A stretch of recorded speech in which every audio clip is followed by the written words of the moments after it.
I was just setting the kettle on the stove when my daughter, Melissa, dropped the words like stones across my old kitchen floor. "You owe us, Mom." She didn't even blink when she said it. I turned slowly, letting the whistle from the kettle grow, as if the silence might soften the edge in her voice. But it didn't. Melissa stood in front of the fridge, arms folded, lips tight. Her husband, Paul, hovered near the doorframe like he always did, close enough to hear, far enough to pretend he wasn't involved. "I owe you?" I asked, steadying my voice. Melissa sighed, like she was talking to a child. "You've lived here rent-free for years. We've let you stay in this house. You eat our food. You use our electricity. I think it's time you contributed a little more. That's all we're saying." The laugh that bubbled in my chest never made it to my lips. This house, their house, this was the house my late husband Walter and I built, and brick by brick, weekend by weekend, with our bare hands and a dream that we could raise a family in peace. I hadn't said a word when Melissa and Paul moved in after they lost their apartment. I hadn't said a word when they slowly began rearranging the furniture, removing my photos from the hallway, or replacing the curtains with those beige ones Melissa liked. I hadn't even said anything when they started referring to the master bedroom as our room, and shuffled me into the back guest room with the drafty windows and squeaky door. But this was the moment something cracked. Not in a dramatic way. No, not yet. But in that slow, quiet way that lets you know things will never return to what they were. "I see,"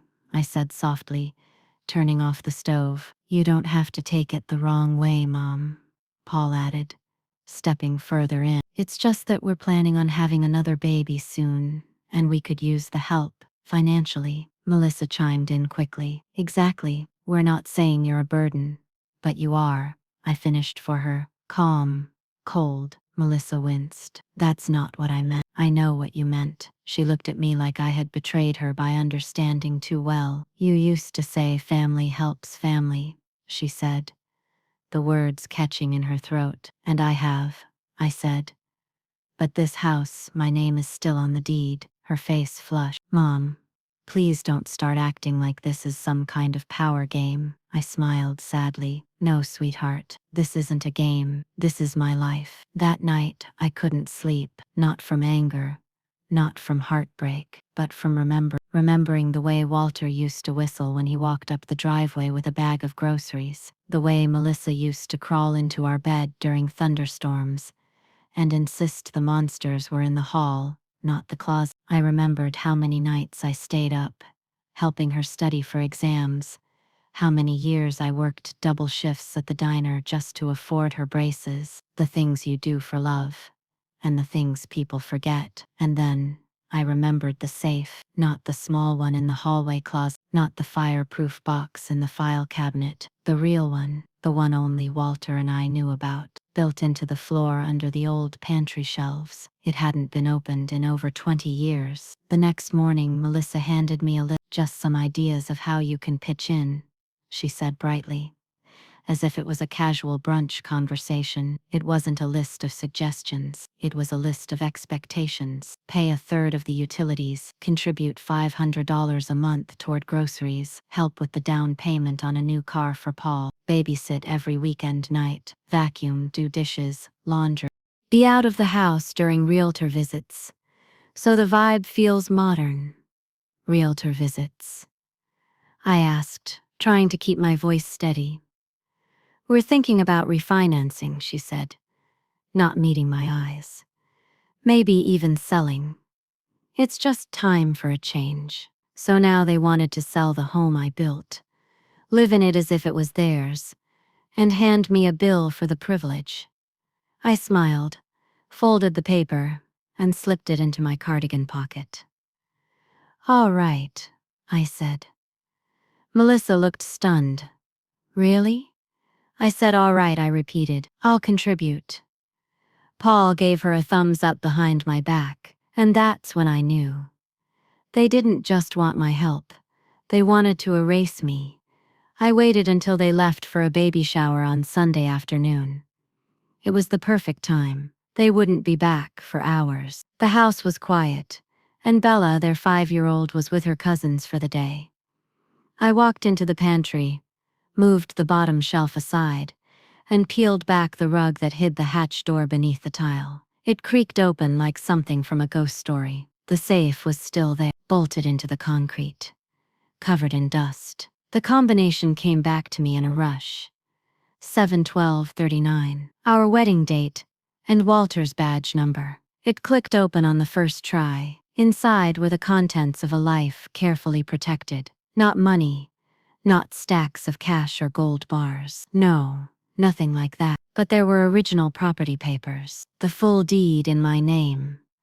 Not just the co-signed bank copies. There was a will. Signed, notarized, updated shortly before Walter passed. And there was the envelope, labeled, "If they ever forget." I pulled it out with trembling hands and opened it right there on the pantry floor. Inside was a letter, in Walter's handwriting. "Ellie, if they ever try to make you feel small in your own home, remind them.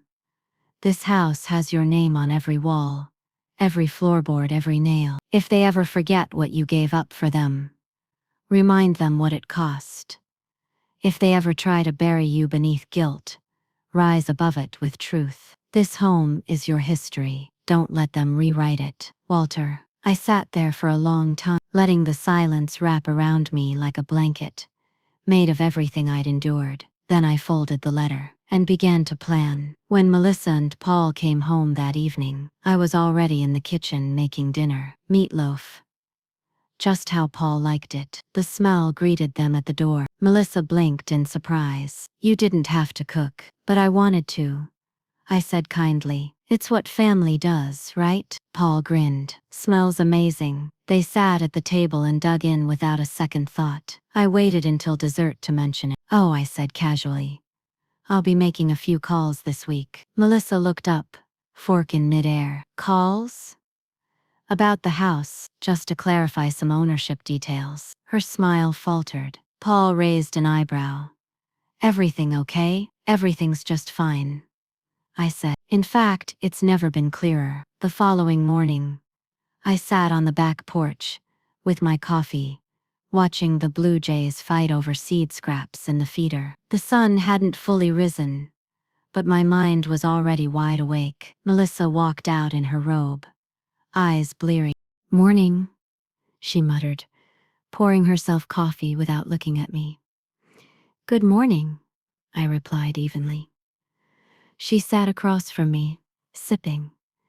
The silence between us was thin, stretched like thread about to snap. "I'm going to the credit union today," I said after a moment. Her head tilted, slightly. "For what?" "Just some paperwork regarding the house." Her face changed, subtle but immediate. A slight furrow of the brow, the twitch of her mouth, the same look she had when she was 10 and I caught her sneaking cookies from the pantry. "I thought we agreed this is a shared home now," she said carefully. I smiled. "We never agreed on that." She blinked. "You said last week you'd start contributing." "I will, but I never said I'd sign over anything." "Mom?" she said sharply. "We're trying to build a future. You living here rent-free." "I already paid the mortgage," I interrupted. 30 years ago," she opened her mouth, then shut it. The birds chirped like they were watching a tennis match. Later that day, I drove to the bank, the same small credit union Walter and I had always used. I asked for a printout of the house title. It took 10 minutes. When the clerk handed it to me, I studied the document. Still in my name. Sole owner, Eleanor Marie Briggs. No co-owners, no liens, no legal claims from Melissa or Paul. I let out a small breath. I didn't realize I'd been holding. Then I went straight to Judith, my lawyer. "You ready to move forward with the living trust?"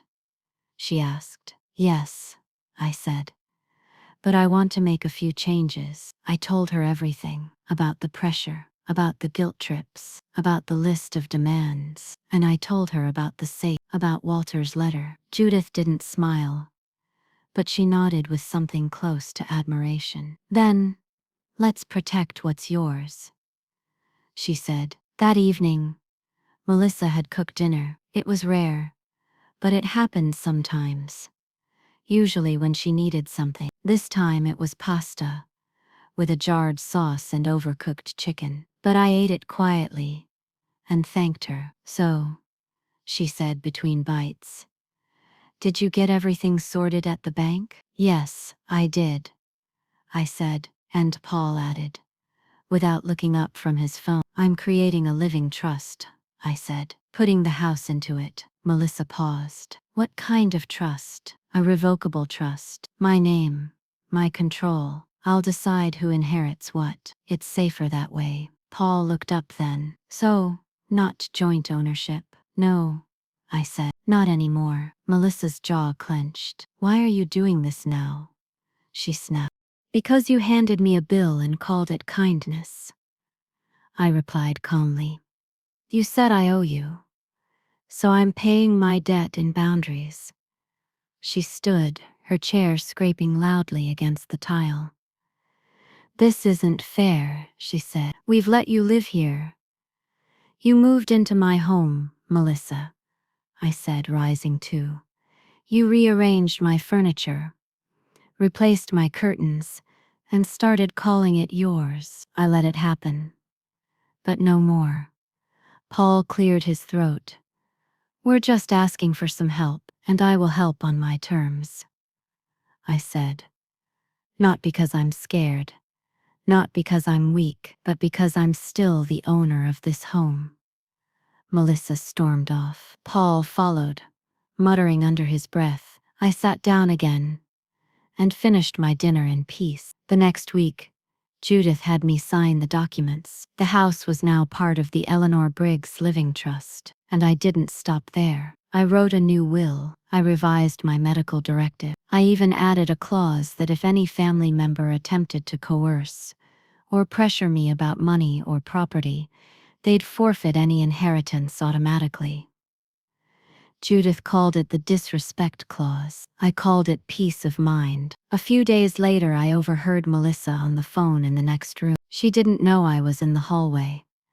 She's doing all this legal stuff to spite us, she hissed, like we're stealing from her. It's ridiculous. We've done everything for her. There was a long pause. Then she said quieter, I thought if we made her feel guilty, she'd just give it to us. My stomach turned. Not just from the betrayal, but from the certainty in her voice. She expected me to fold. The next day I hosted a little tea party for Bella, my granddaughter. Just the two of us in the garden, like we used to before things turned cold inside the house. She giggled while pouring imaginary tea into my cup. You're the queen, Grandma, she said proudly. This is your castle. I smiled softly.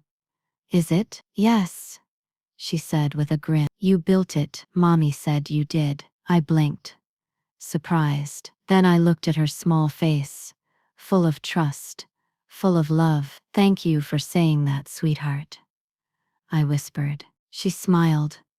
When I grow up, I'm gonna have a garden just like yours. And in that moment, I knew I wasn't protecting this house from Melissa. I was protecting it for Bella. That evening, I called a family meeting. Melissa and Paul reluctantly joined me at the kitchen table. I've made everything official, I began. The house is in my trust. I'm still living here, but there will be new rules. Melissa rolled her eyes. Rules? Yes. First, I am not paying rent. I already paid. If you continue to stay here, you'll pay utilities and help with the upkeep. Paul scowled.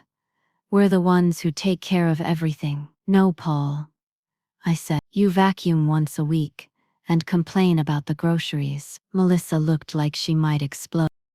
Second, I continued, if either of you attempts to pressure me again, legally, emotionally, or otherwise, you'll be removed from the trust, completely. No inheritance, nothing. You're threatening us now. Melissa gasped. No, I said. I'm protecting myself. There's a difference. She stood up. You're not the person I remember. I stood up too. No, I'm finally the person I forgot I could be. She stormed off, again. Paul sat quietly. He didn't argue. He didn't speak, but he understood. That night, I sat with Walter's letter again. If they ever try to bury you beneath guilt, rise above it with truth. I had. And I would keep rising. A few days passed. In awkward silence, Melissa no longer spoke to me unless it was necessary. Paul seemed unsure whether to avoid me or act like nothing had changed. And Bella?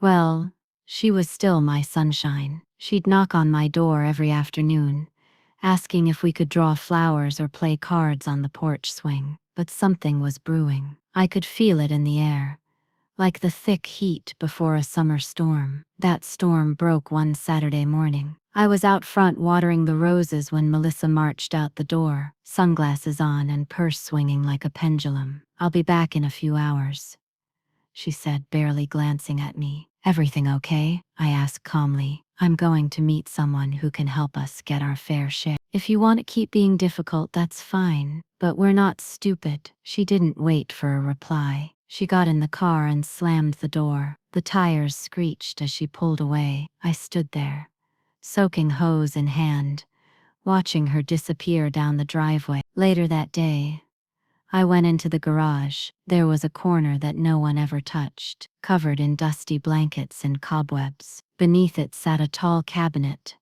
locked with a small, simple key. I retrieved the key from my necklace, the one Melissa always said looked too old-fashioned. Inside the cabinet was the safe, not the big gray one where I kept old tax documents and passports. No, this was a small steel box, heavy for its size. Walter bought it the year after we retired. We used to call it our emergency vault, though the emergencies we imagined back then had more to do with hurricanes than betrayal. Inside the safe were a few precious things: our original deed to the house, stock certificates from Walter's investments, a folder labeled letters and directives, a tiny velvet pouch with my grandmother's wedding ring, and finally, the envelope. On the outside, it read, "To be used when silence is no longer enough." Inside was a notarized amendment from Walter, a legal document from his final months, that stated clearly that under no condition could our daughter Melissa inherit the house without written approval from me. It was witnessed, signed, stamped. It had never been filed because we never thought we'd need to. I took a deep breath. We needed it now. The next morning, Melissa returned with a man. He was tall, mid-50s,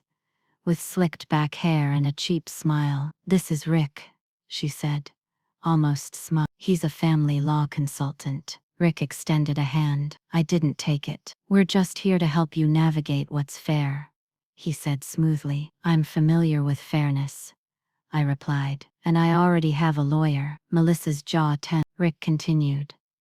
"Melissa tells me the house was paid off decades ago, correct?" "Yes," I said. "By my late husband and me. Well, under family equity law, there may be a case for shared interest, especially given your daughter's caregiving contributions." I actually laughed. Caregiving? Melissa turned red. "I cook. I clean," she snapped. "No, you live here, rent-free," I said, my voice still calm. Rick tried again.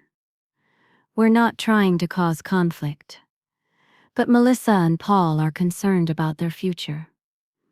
I stepped aside. "Then let me show you something." I led them to the kitchen table where the document from the safe was already laid out. "This is a notarized amendment from my husband, dated, signed. It clearly states that Melissa is not entitled to the property without my full consent." Rick's face changed. "I've also established a living trust," I continued, "with a clause that disinherits anyone who tries to coerce me." Melissa's mouth opened, closed, then opened again. "You're threatening me with Dad's name now?" "No," I said softly. "Dad is protecting me even now." Rick tried to speak, but Melissa held up her hand. "This isn't over," she said coldly. "I think it is," I replied. She turned and walked out. Rick followed, less confidently than when he arrived. That evening, Bella came into my room holding a paper heart she'd cut herself. "For you," she said. "Why, thank you, sweet pea," I smiled. She sat on the edge of the bed. "Why is Mommy so mad at you?" I hesitated. Then answered gently, "Sometimes grown-ups get confused. They think love means control, but real love is about respect." She nodded, like she understood more than a 7-year-old should. "I think you're very brave," she whispered. I hugged her tight. The days after that were quiet. Paul barely made eye contact. Melissa kept to her room. Meals became awkward, tense. But I didn't waver. I moved freely around my home again, reclaimed my seat in the living room, played piano when I felt like it. I was no longer afraid of being in the way. I wasn't a guest in my own home. I was the host. One night, as I sat on the porch under a blanket, Bella slipped beside me. "Grandma," she said softly, "if you ever go away, can I come with you?" My heart twisted. "Why would I go away?" she shrugged. "Mommy says you're being difficult, but I like when you're here." I kissed the top of her head. "Don't worry, I'm not going anywhere." But something inside me stirred. Because I knew Melissa's pride wouldn't allow her to let this go quietly. Sure enough, the next morning, I found a folded note on the kitchen counter. "We've decided we need our own space. We'll be moving out by the end of the month. Don't worry about Bella. We'll explain it to her." No apology, no warmth, just distance. I stood there holding the note and felt something unexpected. Relief. They were leaving. Over the next few weeks, the house felt lighter. I began redecorating, took down the curtains Melissa had hung, replaced a few of the things she'd boxed up, played music in the mornings. Bella visited after school often. We baked cookies, watched old black and white movies. On their last day in the house, Melissa didn't say goodbye. She walked past me like I was furniture. Paul mumbled something under his breath. Bella ran back up the porch stairs and hugged me so hard I almost cried. "Don't forget me," she whispered. "Never," I promised. After they left, I went to the safe one last time. I took out the velvet pouch with my grandmother's ring. I slipped it on, and then I took the letter Walter had written, the original one, and framed it. It hangs now above my desk, next to a photo of us in our 20s, smiling in front of the house we built together. My house, my story, my rules. They left on a Sunday. It was strange how quiet the house became once Melissa, Paul, and Bella were gone. Not a sad quiet, just clean. Like the stillness after a heavy rainstorm, everything felt washed out and fresh. I walked through each room slowly, not to check for damages or missing items, though I did that too, but to reclaim my space. In the bathroom, the expensive beauty products Melissa insisted on buying were gone. So were the color-coded plastic bins she used to organize my pantry, even though I never asked her to. In the hall closet, I found Bella's little backpack still hanging on a hook. I sat down in my favorite armchair, clutching the pink strap in my lap. The silence of the house pressed gently around me. But I wasn't lonely, I was at peace. A few days later, I got a knock at the front door. When I opened it, I was shocked to see a familiar face. Melissa's mother-in-law, Patricia. Patricia and I hadn't spoken much over the years. She lived in Florida and only visited occasionally. But I'd always found her kind enough. She was a sharp woman, tall and silver-haired with a firm voice and even firmer opinions. "Eleanor?" she said warmly. I hope I'm not intruding. Not at all, I said, stepping aside. Please come in. She looked around the living room as she entered. Beautiful as ever. It always smelled like fresh flowers in here. I see you still keep that tradition, I smiled faintly.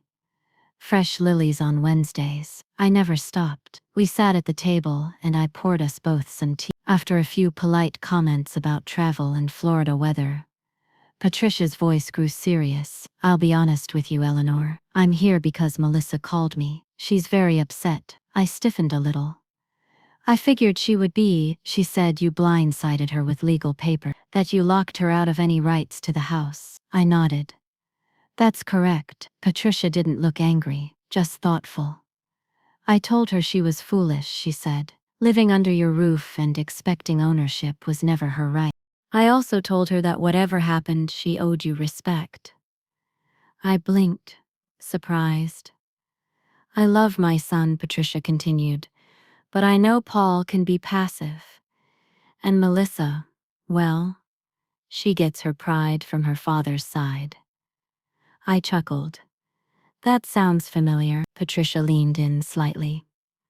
I'm not here to defend her, but I am here to ask you something. I raised an eyebrow. She says you have a trust, that Melissa's been excluded. But what about Bella? Ah, there it was. She's just a child, Patricia said softly. And she loves you, you know that. I set my teacup down. Yes, I do. I don't mean to pry, Eleanor. But I thought, perhaps you'd want someone to ask. Just so you don't forget her in all this. I reached for a drawer nearby and pulled out a file folder. I handed it to her. Patricia opened it slowly. Inside was a new copy of the Living Trust, along with a notarized letter. It stated clearly that while Melissa and Paul had no claim to the property, a scholarship fund had been established for Bella under my name. $50,000 set aside in a separate account. Accessible only when she turned. No parental control. No early withdrawals. Patricia read it, then looked up at me with wet eyes. You thought of everything, she whispered. I had to, I said. She deserves a better chance than I had. And certainly better than her parents are giving her. Patricia nodded and placed the folder gently on the table. I'll make sure Bella knows. Someday. I reached across and took her hand. Thank you. That night, I sat down to write a letter. Not to Melissa, but to Bella. I didn't write about the legal things. I didn't write about arguments or the safe or the inheritance. I just told her stories about when her mother was a little girl and used to sing in the garden. About the swing set Walter built by hand, the same one she played on last spring. About the apple pie recipe I never gave anyone. Until now. I signed the letter, with all the love in the world, Grandma Ellie, and I sealed it in an envelope, marked to be opened on your 18th birthday. The following week, I began making small changes, nothing dramatic, just things I'd put off. I donated clothes I no longer wore, replaced old curtains, took down Melissa's family photos, and put up a few black and white pictures of Walter and me dancing in our youth. And I finally did something I hadn't done in years. I hosted bridge night with my old friends from church. 4 women, 1 table, a plate of lemon bars and a jug of sweet tea. We laughed. We teased. We stayed up past midnight. One of them, Janice, asked, "How's the family?" I hesitated, then said simply, "Gone." She blinked. "Gone? Moved out," I explained. "I've got the house back to myself now." There was a pause. Then someone said, "Good for you," and the rest nodded. It felt good to be seen. Not as someone's mother, or grandmother, or burden, just me. One evening as I walked through the backyard garden, I found something in the soil near the fence.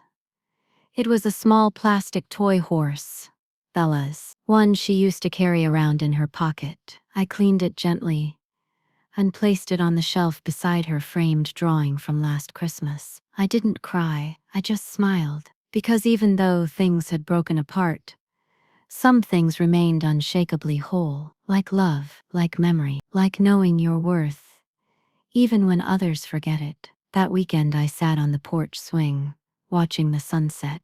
Carol, my neighbor, came over with her dog and a plate of snickerdoodles. We sat together, silent at first. Then she turned to me and said, "You seem lighter, Ellie, like something heavy's finally off your chest." I nodded. "It is." Carol smiled.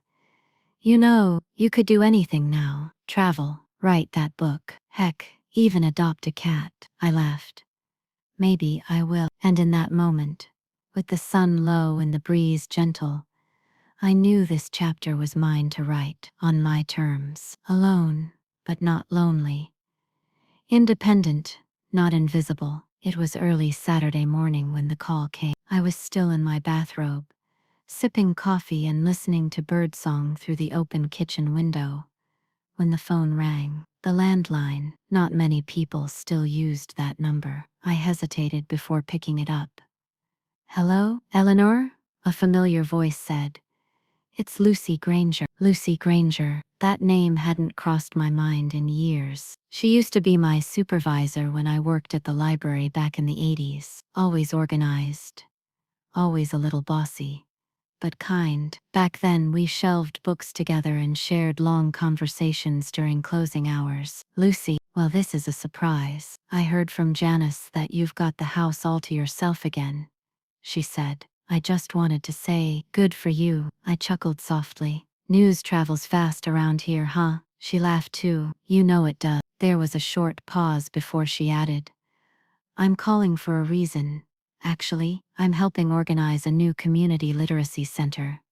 Just a small program in town. A few of us old-timers are teaching reading to kids who fell behind during the pandemic. We're short on volunteers." I leaned back in my chair. "Lucy, I haven't taught anything in years." "Well," she said lightly, "I haven't danced since the 70s, but that didn't stop me from going to salsa night last month." I laughed out loud. "We only need someone 1 or 2 afternoons a week," she added. "You'd be great, Ellie. You always were good with the quiet ones." I felt a tug in my chest. Maybe it was time to stop just existing in my quiet house. Maybe it was time to use the space I had now for more than just healing. "I'll come check it out," I said finally. "Wonderful," Lucy said, her voice bright.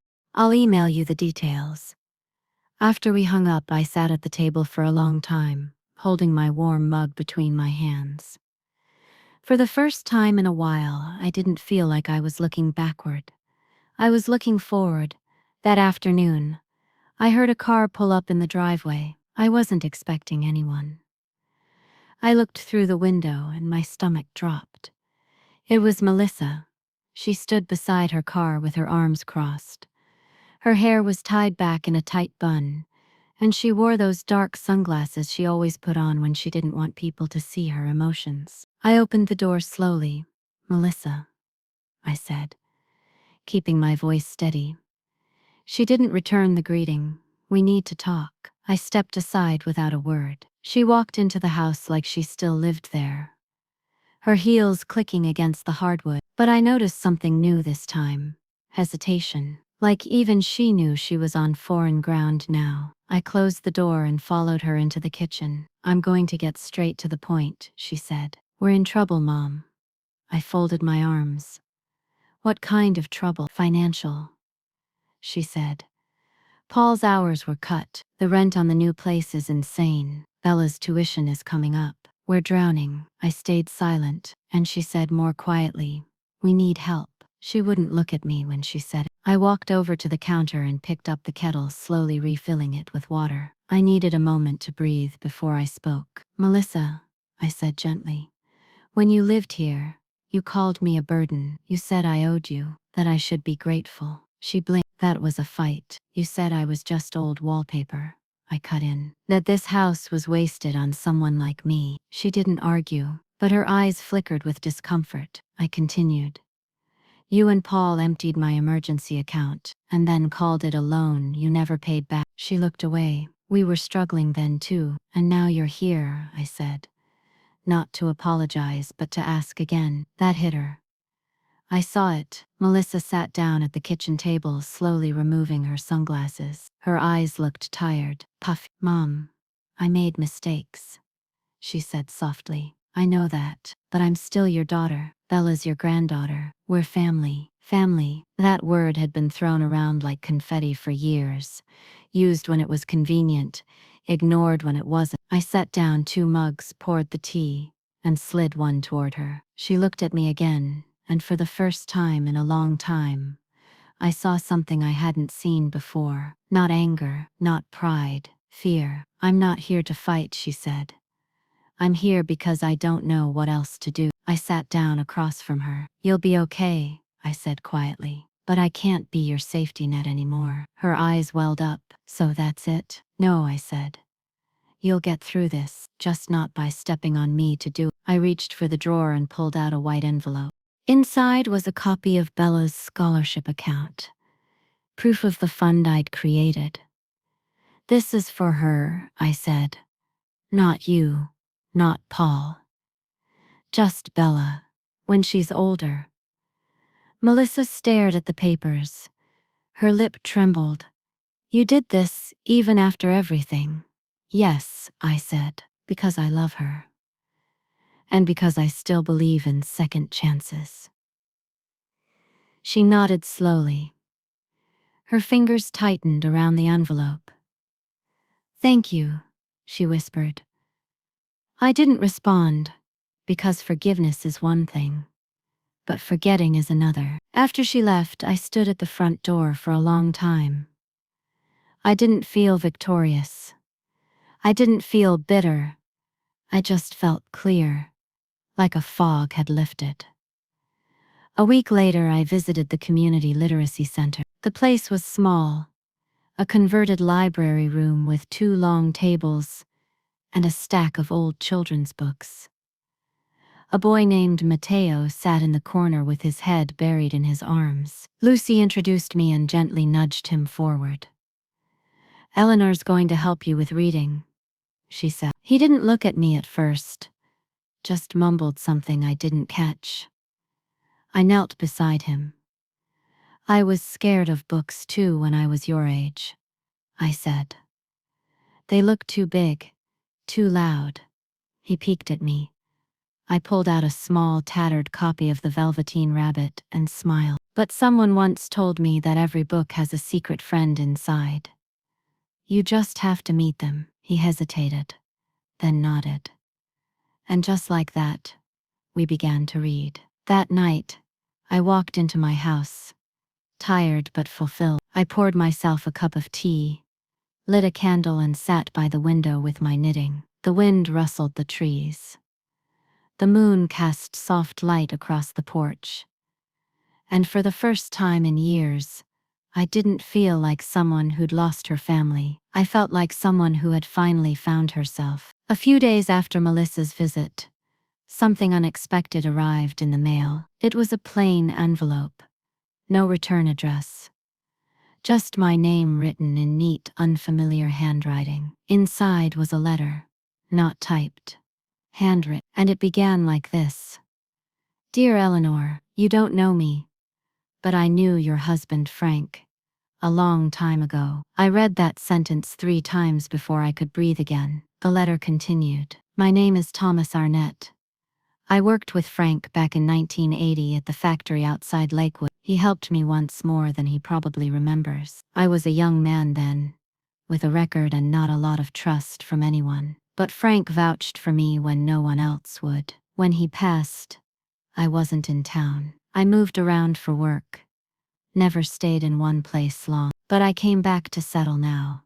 And I visited the cemetery last week. That's where I saw his name. I left something behind. A box. Something he once told me to give you if I ever found you again. I kept it all these years. Not out of obligation, but because I promised him I would. At the bottom of the page was an address, no phone number, no signature beyond a simple Tom. I sat back in my chair, heart pounding. Frank never told me about this, but something about the letter, the way it was written, the tone, it didn't feel like a scam. It felt honest. Almost too honest. I thought about it for a long time. Then I grabbed my coat. Tom lived just outside town, in a modest one-story home with wind chimes on the porch and an old pickup in the driveway. When he opened the door, I was surprised.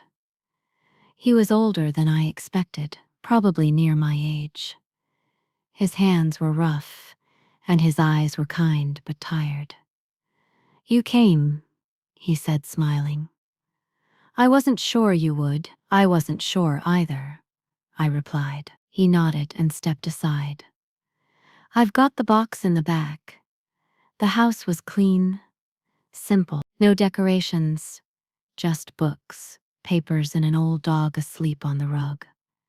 He brought out a wooden box.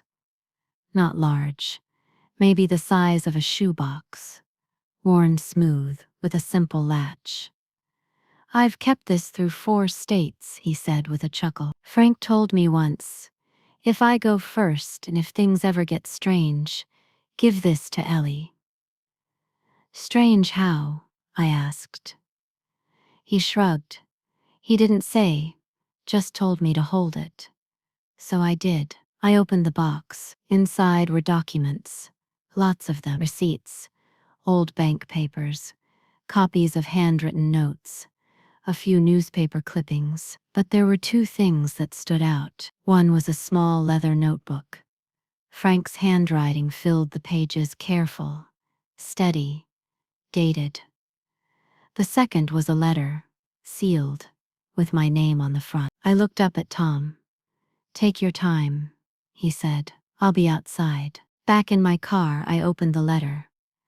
"Ellie, if you're reading this, I didn't get a chance to explain everything. I hope you never needed to see this box. But if you do, it means something's happened that I feared might. I tried to set things up so you'd always be okay. There's money, investments you didn't know about. I kept them separate, not because I didn't trust you, but because I didn't trust what life might throw at you, or at Melissa. She's smart, but she always felt entitled to things she didn't earn. I hoped she'd grow out of it. Maybe she did, but if not, I want you to know everything I did to protect you. The accounts are in your name. Instructions are in the notebook. Don't let guilt guide you. Love always. Frank." I couldn't hold the tears back. All these years, he'd been planning, protecting, watching ahead like he always did, while I'd spent so much time wondering if I had anything left to hold on to. There it was, proof that someone had always seen me, not as a burden, not as a chore, as his partner, his love, his Ellie. When I got home, I went straight to the safe, the one Melissa didn't know existed. It was tucked into the back of the coat closet, behind a stack of winter blankets. I hadn't opened it in years, but now, with the notebook from Frank and my own clarity, I began organizing everything. I transferred the documents, labeled each folder. Then I did something I hadn't planned to do. I wrote my own letter. To Bella. "Dear Bella, one day, when you're older, you may wonder why your family splintered the way it did. Why certain things were said. Why your mother walked out, and why I let her. You should know it wasn't sudden. It wasn't cruel. It was necessary. Sometimes love is quiet. Sometimes love says no. Inside this envelope is the trust fund I built for your education, your freedom, your future. I don't know if I'll be around when you open it, but I want you to remember this. You were always worth protecting, even when the people around you forgot how. Love, Grandma Eleanor." That night I sat in the living room with the fireplace, crackling and an old Frank Sinatra record spinning softly. I didn't feel lonely. I felt protected, not by a person anymore, but by the choices I'd finally made, by the woman I had become. It didn't take long for Melissa to return. Only 4 days passed before I heard the knock on the door again. But this time, she didn't wait for me to open it. She let herself in like she always used to. Like it was still her childhood home, like nothing had changed. But everything had. I stood in the hallway as she closed the door behind her, clutching her coat and looking tense. "Hi, Mom," she said, forcing a smile. I didn't smile back. "You usually call before you come." She ignored that. "I've been thinking. Maybe we got off on the wrong foot." "Which time?" I asked. "The day you told me I owed you, or the day you walked out?" Her face stiffened. "You're twisting things." "No, Melissa, I'm just remembering them correctly." She looked around the living room. Her eyes landed on the coffee table, where I had laid out some documents, not the most sensitive ones, but enough to send a clear message. She walked over and picked one up. "What's this?" I sat down in my chair and folded my hands. "That's a trust agreement, a legal one. It details how my assets will be managed, and who gets what." Her brow furrowed. "When did you make this?" "Last week," I said. "With my lawyer." She looked at me sharply. "You did this without telling me?" I raised an eyebrow.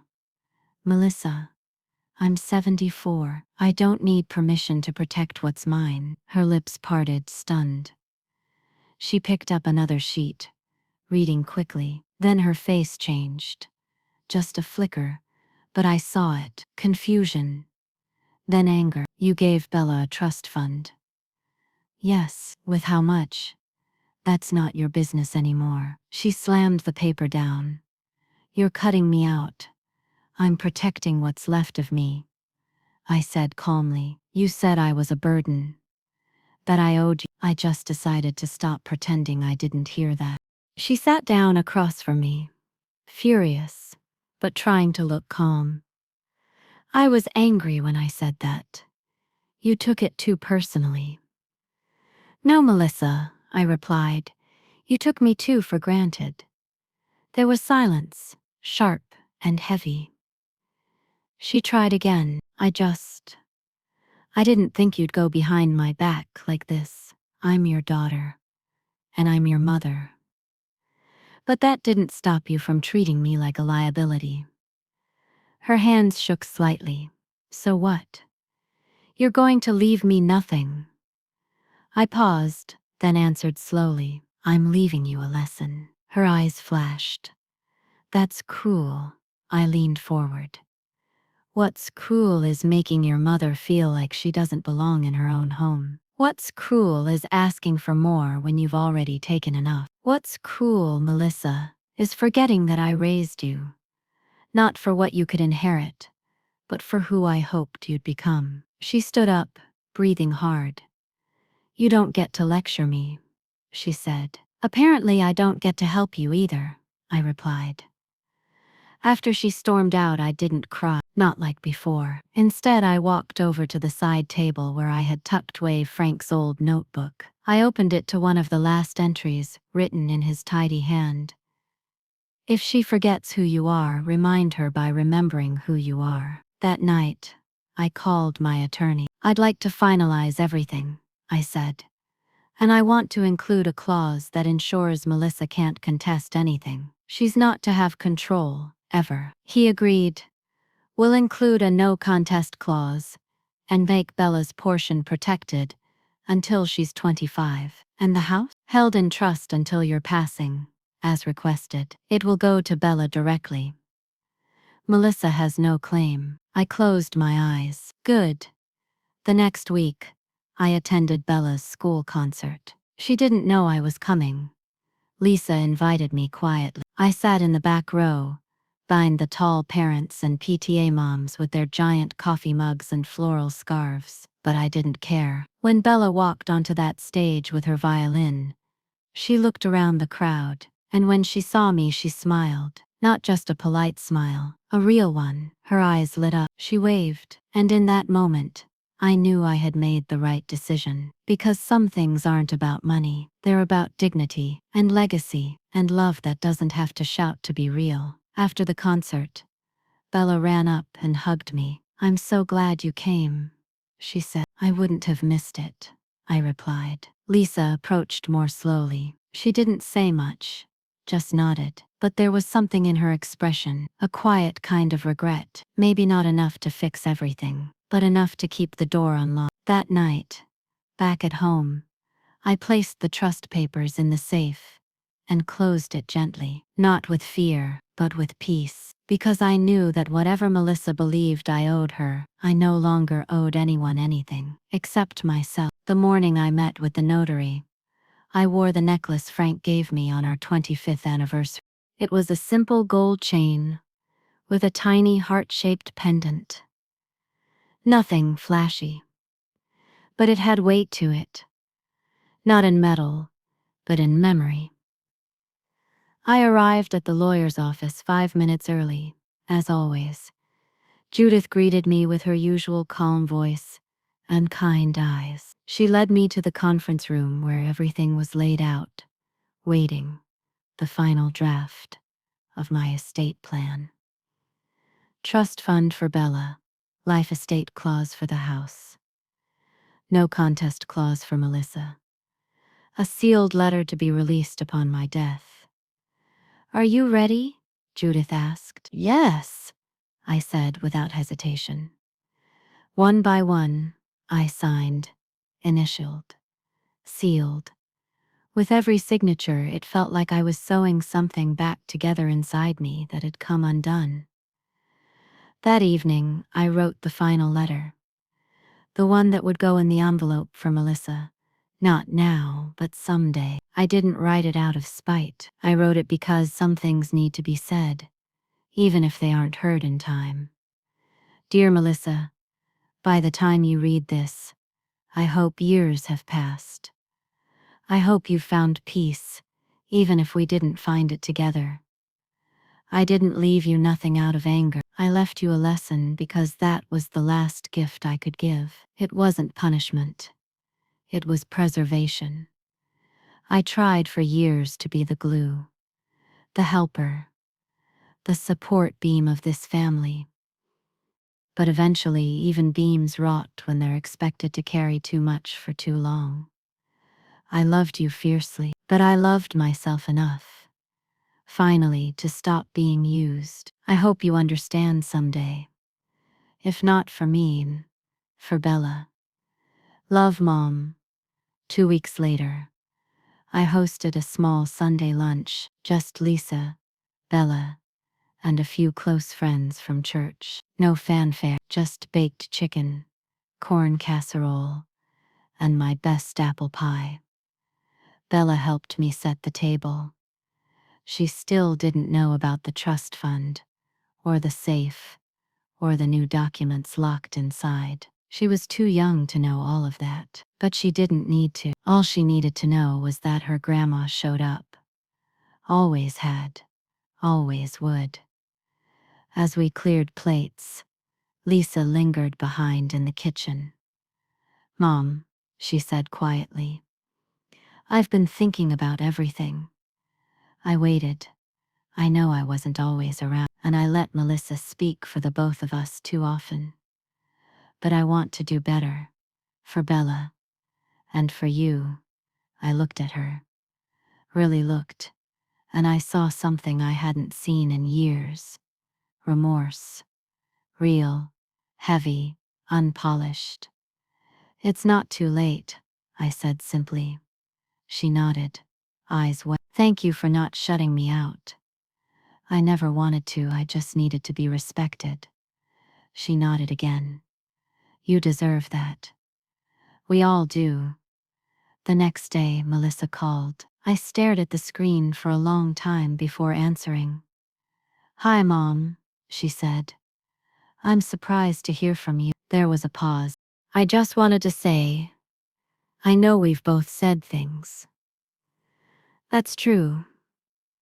I've been thinking," she continued. "Maybe we could talk about the estate. About Bella. I took a breath. The estate is no longer open for discussion, Melissa. But no, I said gently but firmly. That's done. It's signed, sealed, and protected. I did what I felt was right. She went silent, and then coldly. So I guess that's that. No, Melissa, I said softly. This is me choosing peace for the rest of my life. Then I ended the call. I didn't wait for a response. Weeks passed. Seasons shifted. I planted tulips in the backyard again, that spring yellow, pink, and white, the same way Frank and I used to. Lisa visited often now, bringing Bella with her after school. We played cards, watched old movies, painted birdhouses. The house didn't feel so big anymore. It felt full, not of people necessarily, but of purpose. Then one quiet Sunday evening, Bella asked me something. We were sitting on the porch, watching the sunset bleed orange across the sky. "Grandma," she said, "do you ever get tired of being alone?" I looked at her, and I smiled. Being alone and being lonely are two very different things, sweetheart. She tilted her head. "Which one are you?" "Neither," I said. She looked confused. I leaned in and said gently, "I'm just free." That night, I walked into the bedroom and opened the safe again. I took out a fresh envelope. This one had Bella's name on it. Inside, I placed the original trust letter and a small note. "Dear Bella, someday when you're ready, this will be yours, not just the house or the money, but the truth about strength, about boundaries, about loving people without losing yourself. Don't let anyone tell you your kindness is only valuable when it serves them. Be kind anyway, be strong anyway, and when the world calls you just a woman, or just a daughter, or just a babysitter, remember who raised you. Love, Grandma Eleanor." I locked the safe, turned out the light, and climbed into bed with a full heart and a peaceful mind, because the strongest thing I ever did was finally put myself first.